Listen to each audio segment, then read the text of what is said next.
ये कैसा नोटिस है जिसमें एमयू अटेंशन दिला रहा है?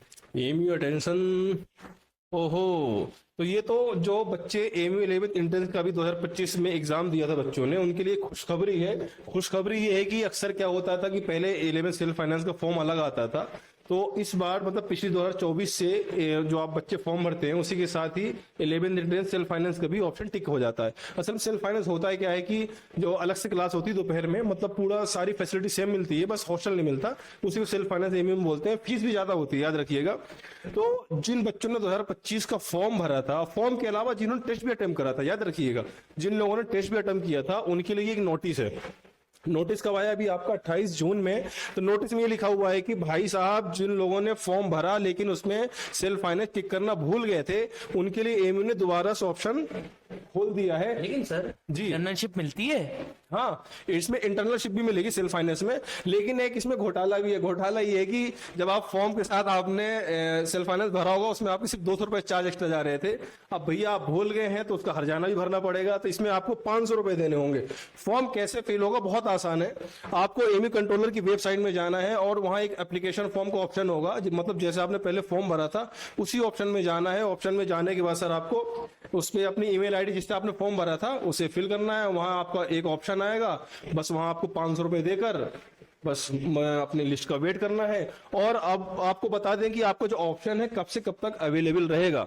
तो सर ये डेट आप बच्चों को बता दिए ना, ये फिर देखिए 29 जून से 5 जुलाई तक, 5 जुलाई 12:01 पे 1 सेकंड पे खत्म। नहीं, 11:59 आपने 2 मिनट एक्स्ट्रा कर दिया। Sorry sorry. ये कर दिया। और इसमें कौन कौन से लोग एलिजिबल हैं और इसमें मार्क्स कम से कम कितने चाहिए? तो देखिए, इसमें जो लोग एलिजिबल है आपको हम टिक करके दिखाते हैं। इसमें जो लोग एलिजिबल है, यहाँ देखिए सेकंड पॉइंट में साफ साफ लिखा हुआ है, जो सर ने अभी डेट बताई। डेट के अलावा यहाँ सेकंड लाइन में क्या लिखा है? जो लोग अपेयर हुए थे टेस्ट में, साइंस, कॉमर्स, ह्यूमैनिटीज, डिप्लोमा नहीं है भाई साहब। डिप्लोमा वाले सुकून से बैठो, अगर सिलेक्शन हुआ है तो भाई साहब एडमिशन ले लेना। सेल्फ फाइनेंस चक्कर में मत पड़ना, क्योंकि आप लोगों के लिए सेल्फ फाइनेंस नहीं है। सेल्फ फाइनेंस अलग से सीट्स जो यूजी वगैरह में है वो अलग चीज है, लेकिन जो अलग से एडमिशन लिस्ट आती है इसमें आप लोग एलिजिबल नहीं है। अगर आप सोचते हैं कि मैं अपने डिप्लोमा का एडमिशन छोड़ के डायरेक्ट इसमें एडमिशन ले लूंगा यस करके, तो आप लोग एलिजिबल नहीं है। आपके लिस्ट में कितने मार्क्स तो आपका नाम नहीं आएगा।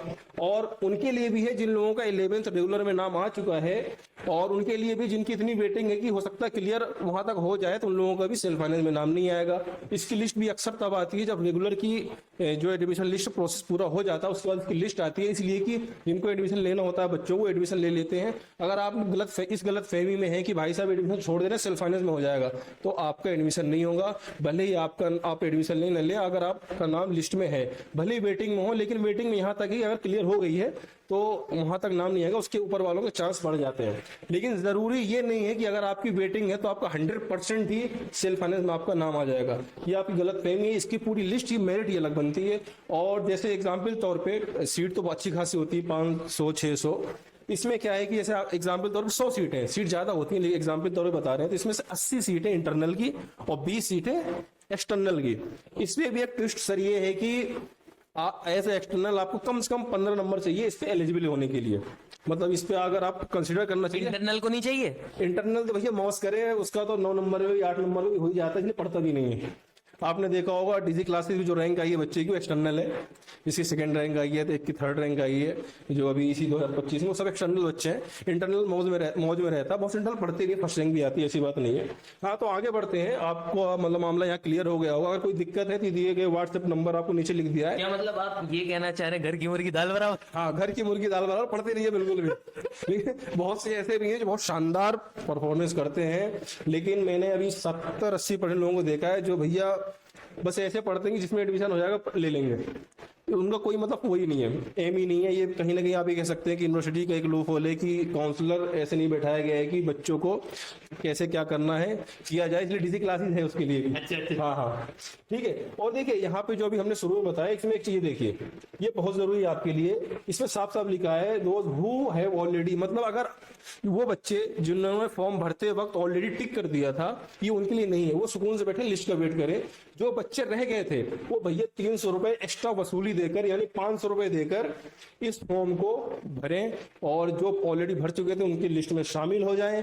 अगर आपके 15 नंबर्स कम है और आप एक्सटर्नल है तो भैया लिस्ट में मत इसको फॉर्म भरना, पैसे से बर्बाद मत करना, हमें भेज देना, हम चाय फाई पी लेंगे सर। और क्या थोड़ा डीजी क्लासेस को सपोर्ट कर देना, इसी बहाने चाय फाई पी लेंगे, आपके नाम पे पी लेंगे।